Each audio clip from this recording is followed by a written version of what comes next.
This is the 24th installment to the series Build Your Business into an Asset of Value. Strategic investors are businesses that acquire another business not purely on the basis of the financial performance or investment prospects of the business, but as part of a commercial strategy. In Chapter 20, I proposed that a better way of thinking about building the value of a business is to start the journey by identifying the type of buyer that is most likely to pay a good sum of money for the business. After identifying the ideal buyer, the business owner may then consider what business characteristics will attract the targeted buyer and embark on a mission to build the business into an attractive asset of value. I consider the nature of the business, the buyer, and what characteristics will be most attractive to potential buyers. I propose 6 types of potential buyers: owner-operator, angel investors, venture capitalists, sell the business backward, forward, or sideways. In the previous chapters, I looked at owner-operators, angel investors, and venture capitalists as potential buyers. But in this chapter, I consider strategic investors. What distinguishes strategic investors from other potential buyers? What business characteristics are strategic investors looking for in a business? And what type of business is most suited for this type of transaction? But before I address strategic acquisitions, I would like to consider the value of a business in relation to the most likely type of buyer. The reason for this will soon become apparent. In Chapter 21, I addressed owner-operators as potential buyers of a business. I suggested that owner-operators are most likely to buy a business valued at less than 2 million rand. Owner-operators with applicable skills and experience who want to work in a business with income generation as their main priority. An owner-operator is willing to pay for the time and effort you invested in building the business and for the assets of the business. But owner-operators are unlikely to have substantial amounts of capital to invest. In Chapter 22, I addressed angel investors. Angel investors do not want a job in the business. These are experienced entrepreneurs wanting an investment with good prospects for capital appreciation. Angel investors will only consider businesses that are operationally and financially independent of the owner. But there are very few angel investors, and they have limited capital to invest. Angel investors are likely to search for businesses valued at less than 8 million rand. A business owner seeking investment from an angel investor face stiff competition from innumerable other businesses. Finding an investor for a business valued at between 8 and 30 million rand is most challenging. I will get back to this topic in a moment. Businesses valued at more than 30 million rand may be able to attract private equity investors, institutional investors, professionals, often insisting on representation on the board of directors. Private equity investors will consider investing in a business with strong earnings growth, but private equity investors typically do not want to be a majority shareholder. They want to be one of a few investors. Consequently, private equity investors seek larger businesses to invest in. For this book, I will ignore this last category of businesses, since very few small businesses will grow to this value. In chapter 23, I addressed venture capitalists. These are professional investors seeking a majority stake in a business with strong prospects for accelerated growth. Venture capitalists want to see their investment grow 4 to 5-fold within 5 to 7 years. They typically want to partner with a current management team to invest capital to grow the business rapidly before disposing of the business to large investors. The last thing a venture capitalist wants is a slow and steady growth strategy. Therefore, excluding most small businesses that adopt an organic, slow and steady growth strategy. In my opinion, the most viable alternative for many businesses valued at between 8 and 30 million rand is a strategic investor. Strategic investors are motivated to acquire another business not purely based on the financial performance or investment prospects of the business, but as part of a commercial strategy, which is not to say that strategic investors will ignore the financial track record of the business. Not at all. But their decision about what to pay for the business is informed by both their assessment of the strategic benefits, which are difficult to quantify, and the financial benefits that may be derived from owning the business. I consider 3 types of strategic investors, namely suppliers and providers, sell your business backward, customers or distributors, sell your business forward, and direct and indirect competitors, sell your business sideways. Business characteristics: sell your business backward. The most obvious strategic buyers to sell your business backward to are suppliers. Your business may be a wholesale or retail operation distributing products of large local or international manufacturers to specific markets of prospective customers. The nature of your business may give you access to a market of potential buyers presently inaccessible to manufacturers.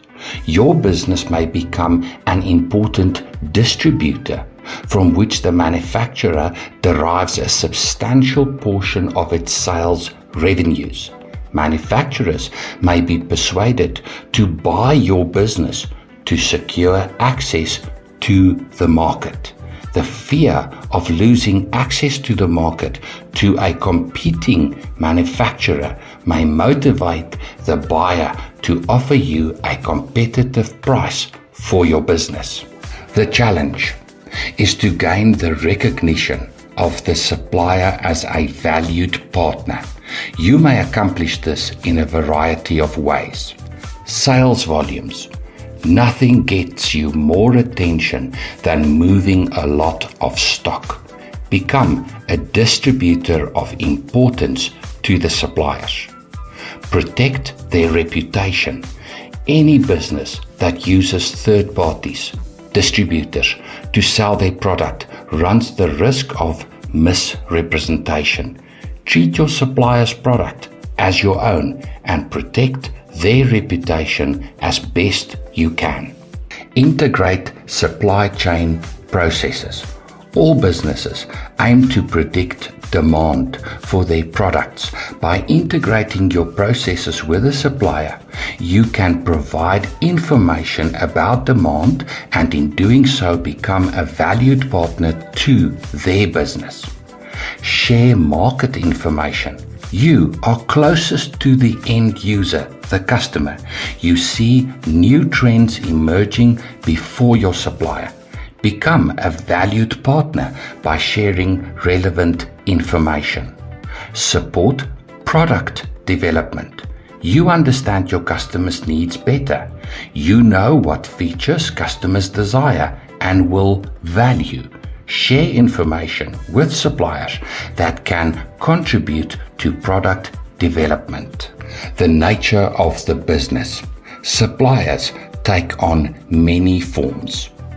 A while ago, I met with two young actuaries who developed a unique way of managing risk, specifically insurance risk for home content and private use vehicles. They started a small insurance company but needed a large insurer to underwrite their product. The largest insurance company in South Africa agreed to underwrite their product. After just a few years, the two young actuaries gained the support of financial intermediaries and carved out a not too insignificant market share. Soon, the large insurance company made them a good offer for their business. I share this story to make the point that selling your business backward is not reserved for wholesale or retail type of businesses.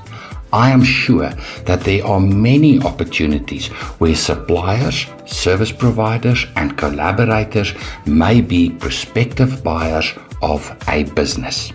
Next, we consider business characteristics. Sell your business forward. Some time ago, I met with a customer who developed electronic timing devices for the manufacturing sector. They designed customized devices and provided ongoing technical support. As a result, they became a critically important product and service provider to the manufacturers. When the owner of the business unexpectedly passed away, the manufacturers were left stranded. They did not have the internal capacity or skills to repair or replace the electronic timing devices. Few similar providers existed. Had my customer developed his business into an asset of value, a business with the internal capacity and financial resources to operate independently of the owner, a manufacturer may have been persuaded to buy the business. The challenge is to become a product or service provider of major importance to your customers. You may accomplish this in a variety of ways. Involve customers in product development. Building a product or designing a service that meets the needs and preferences of your customers differentiates you from competitors. Share market information. Equip your customers with knowledge about what is happening in your industry. Collaborative marketing campaigns. Launch marketing campaigns in conjunction with your customers to generate sales for all parties involved. Training of sales teams. Offer training to the sales teams of your customers. This is particularly important for technical sales. Provide supplier credit. Offer good customers payment terms. Why not move inventory from your warehouse to theirs?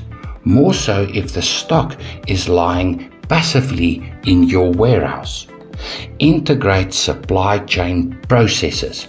By integrating supply chain processes, you can predict demand and avoid service interruptions. Next, we consider business characteristics. Sell your business sideways. No one understands your business, your challenges, your investment of time and effort in your business more than your competitors. Unfortunately, entrepreneurs often develop such an aversion for their competitors that they either forget about the possibility of selling their business to a competitor or vehemently reject any such suggestion. This is a big mistake. Successful competitors are much more likely to invest in a business they already understand. Financiers and investors are more likely to provide funding to a business that wants to acquire a competitor. A business roll-up is a type of acquisition where a business with access to capital acquire one or more competitor businesses. The advantages of merging two similar businesses may include reduction in costs, especially operational expenses, access to new markets, bring in talented employees, and acquire new technology. The challenge: to successfully sell your business to a competitor, you must earn their respect, which you can accomplish by doing the following. Compete. Put up a good fight. No one respects a loser. Show them that you have what it takes to win their customers over. Act with integrity. Adhere to the highest ethical standards. When it comes to the time for selling your business, you want competitors to trust you. Develop a clear competitive advantage. Have something, a competitive advantage, that adds value to your business beyond what competitors typically present. Invest in people, processes, and policies, the core of what a business is all about. Build a strong relationship with suppliers. Acquire a large and diverse customer base. In conclusion, the hardest challenge in selling a business as an asset of value is for the entrepreneur who aspires to build a business valued at between 8 and 30 million rand in today's terms. To acquire a business of this value lies beyond the reach of most individual investors and is at the same time too small to attract large institutional investors, private equity. Aiming at attracting a strategic investor seemed to me the most viable option, but requires a concerted effort on the part of the business owner over a substantial time frame. I do, however, believe that the effort is worth it in the end. Thank you for watching. To access the full series, visit Constructum Online Learning on YouTube or click on the link in the post.